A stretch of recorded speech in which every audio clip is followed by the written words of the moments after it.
Siap, dimulai. Lanjutkan. Pangdam Iskandar Muda selaku Inspektur Upacara tiba di lapangan upacara. Kepada Inspektur Upacara dilanjutkan.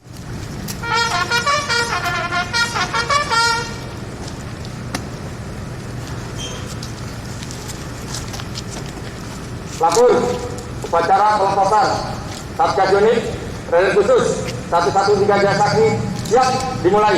Selanjutnya pasukan siap diperiksa.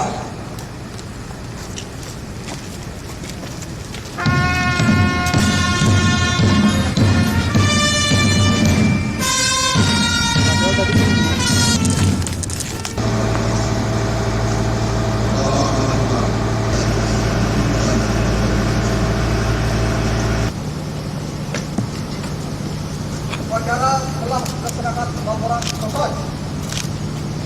Lanjutkan. Benar. Bakalan prajurit mungkin hampir sekitar kalau latihan biasa semacam tahun mereka di batalion, tapi ada latihan khusus yang diberikan kepada mereka selama 1 bulan penuh dan disesuaikan dengan daerah operasi di Papua, kondisi wilayah atau pelajaran adat budaya dan lain sebagainya. Ada 400 akan menempati pos-pos yang sudah ditentukan, ada 17 pos yang sudah ditentukan. Itu sebagai kerangka atau bagaimana Pak di medan operasi nanti? Bahwa masyarakat sebaik mungkin, makan bunga sebaik mungkin, ya. Dan tentunya ada pesan kembali berangkat utuh, pulang utuh. Jadi, baik, tetapi kembali dalam keadaan selamat. Berapa lama BKU? 9 bulan. 9 bulan. Oke.